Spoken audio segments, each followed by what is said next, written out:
so much, everyone. Welcome. I'm Begum. For those who don't know me, I have been running my own consultancy in Turkey, and towards the beginning of this year, I relocated to London. So I am working for a company called Uprise, doing their SEO manager things, working with charities in the UK.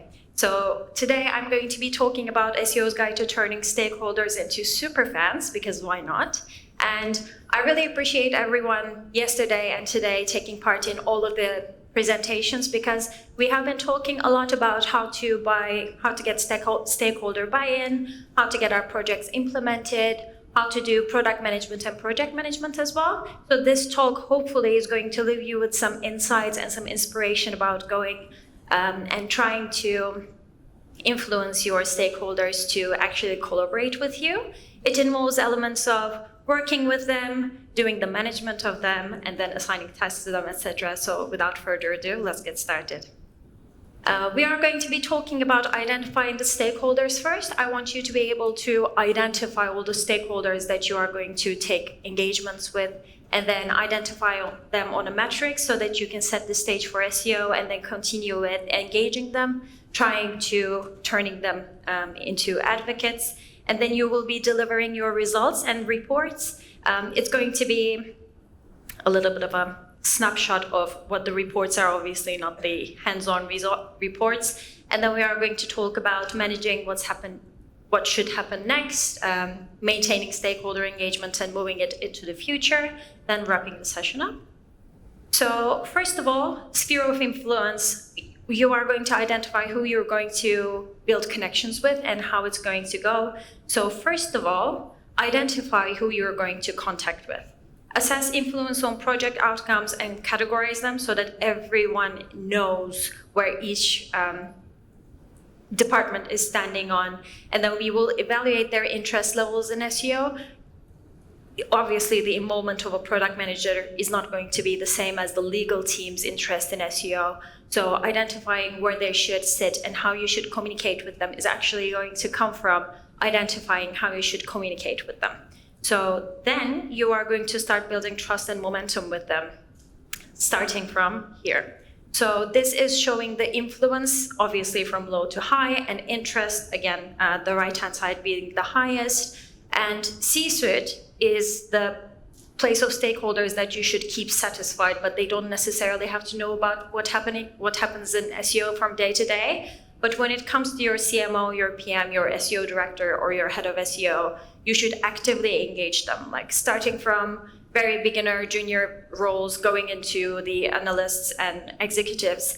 You should be in a position where you are managing the expectations of these people and also keeping them engaged so that you can start getting the buy-in to really get what you want out of these people, because those are the real people that are going to give you what you need, basically, moving forward.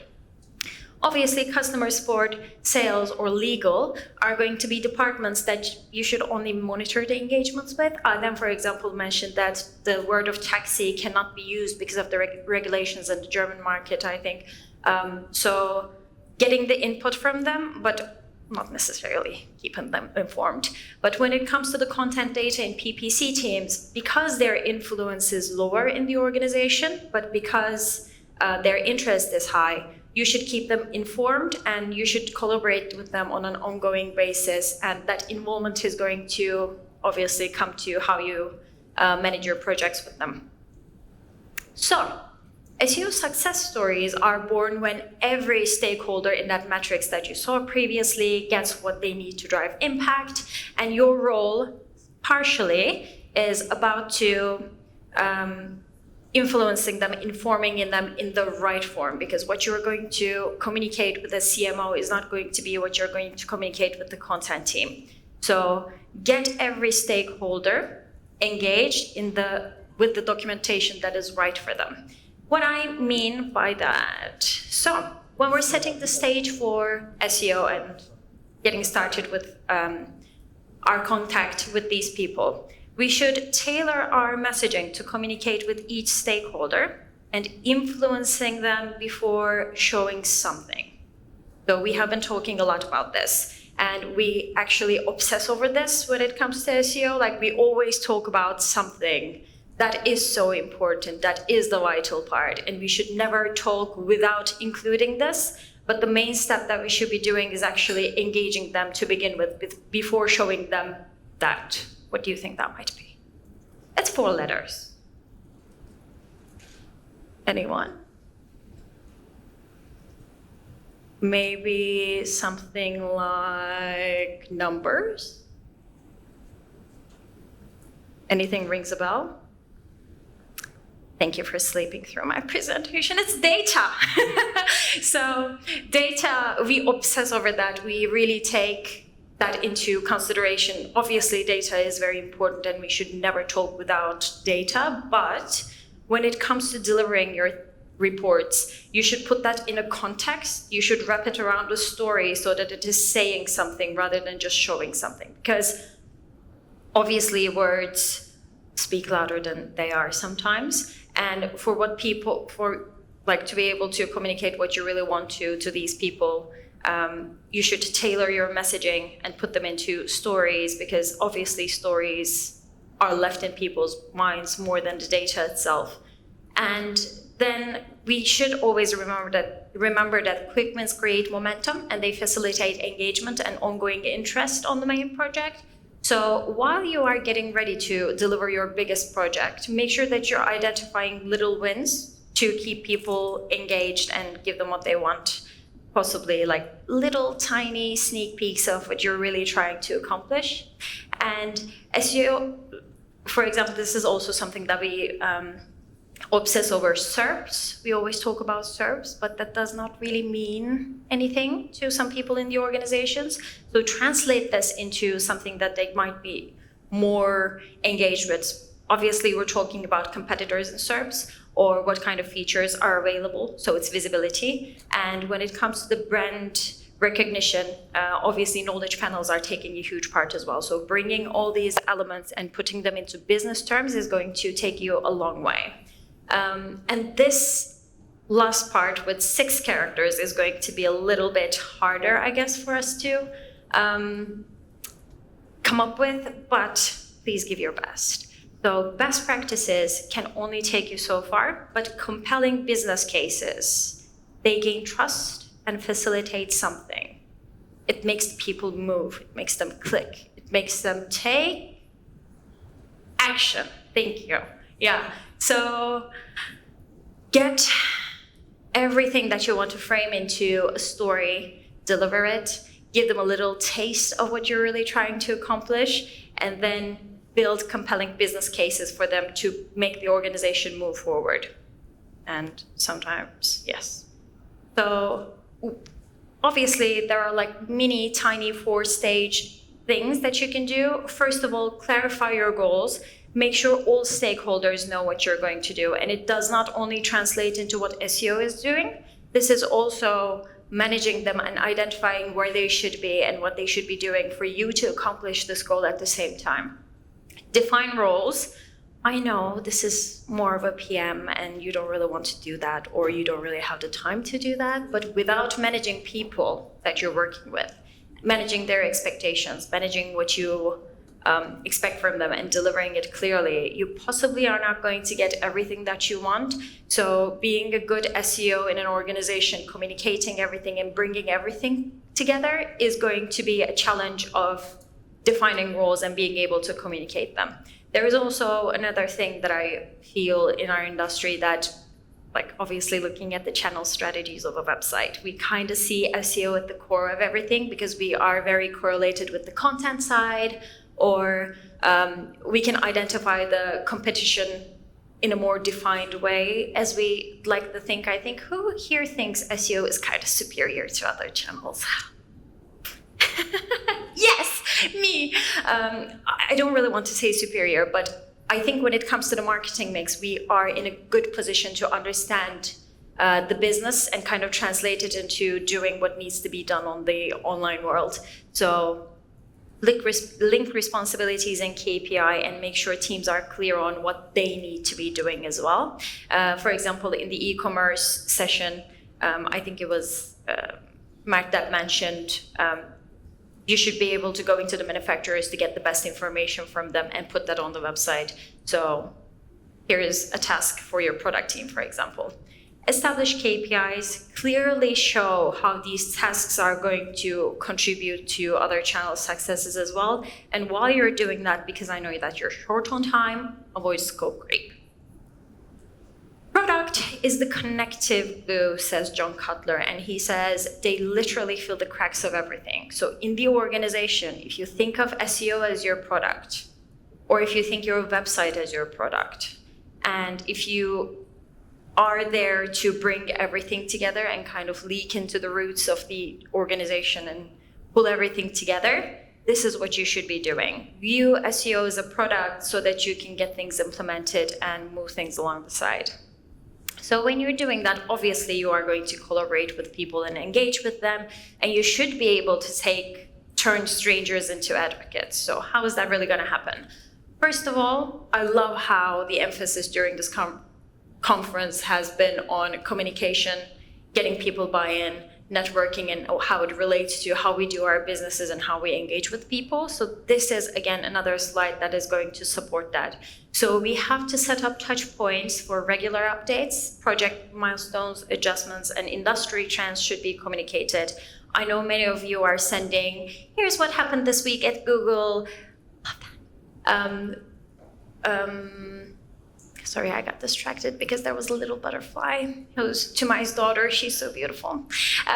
So I know that many of us are translating what's happening at the Google's world with the organization and how it affects business, etc. But sometimes we might miss that point of how it affects the business. We just say, Google algorithm update happened. So what? So make sure that you're providing some context to people when you're doing this advocating for SEO and letting them know things.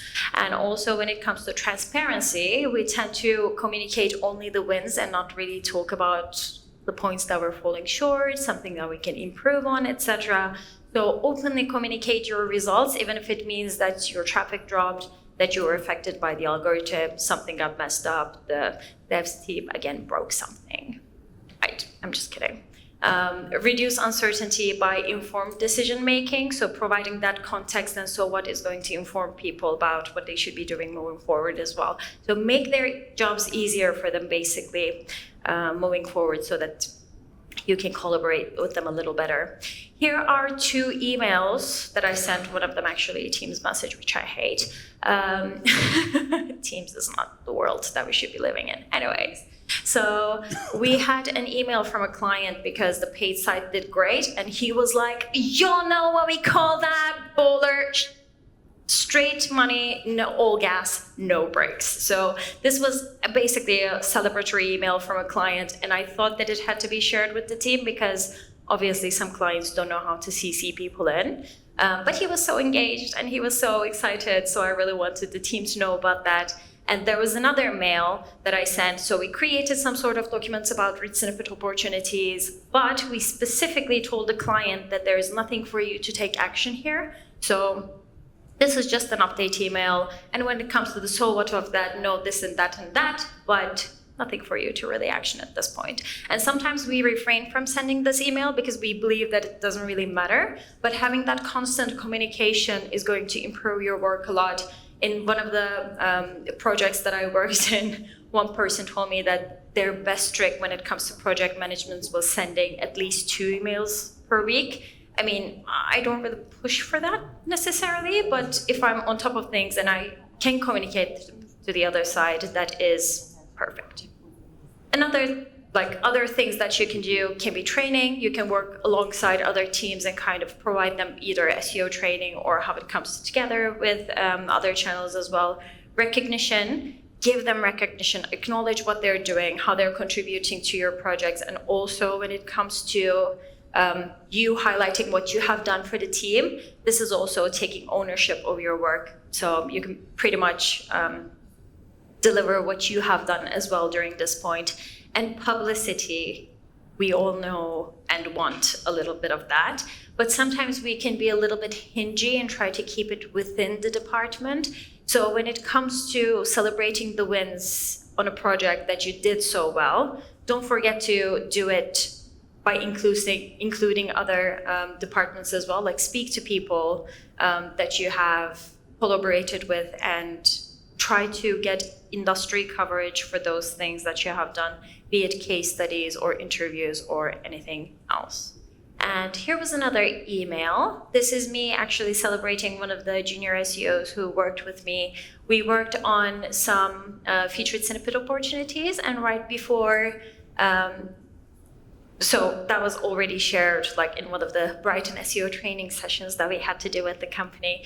So I wanted to let everyone know that the person who pretty much recently started SEO, was able to steal the featured snippet back from another competitor. So I basically invited everyone in to celebrate that win with me. And doing this actually improved her loyalty or engagement in her day-to-day work, which was very good to see, because before seeing something like this, she was not really able to understand how SEO contributes to things. Before seeing the results, she was just seeing numbers. Okay, we had 20 clicks and now we have 25 clicks, so what? But then she saw the featured snippet and it was something that got her engaged, which is something really lovely to see.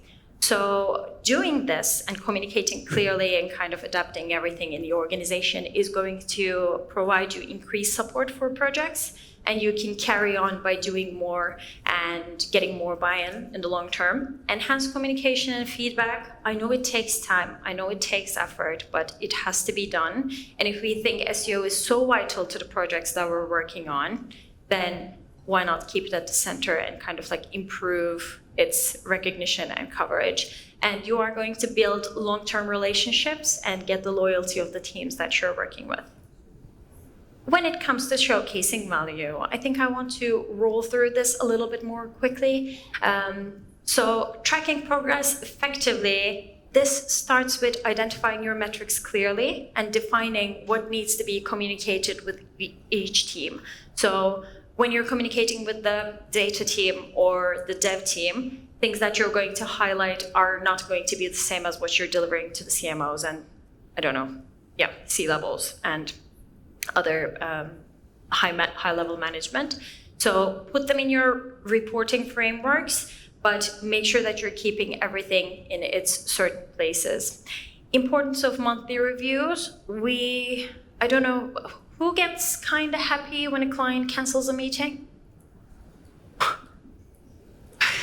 Yes, I know that feeling, but it's not actually a good sign all the time. Especially if you have been delivering bad news in the past few months, getting that cancellation email at the last minute is something's wrong. And it actually triggers the anxiety in me. So I kind of improve on comms and try to highlight little wins or something that we have provided them with. So make sure that you are keeping your frequent checkpoints throughout this project management road and ensure alignment with overall goals. Quarterly strategy assessment. Who has time for that? I cannot create quarterly reports. I don't need that. Monthly is good enough. They should manage everything and put them in a bundle and then ship it. Okay. I think they are very important because looking at SEO from day to day is very different from looking at SEO in the long term. We all know that it's a marathon and not a sprint, but we should be able to take little sprints so that we are seeing where this project is going and whether we are touching the milestones that we should be going through actually.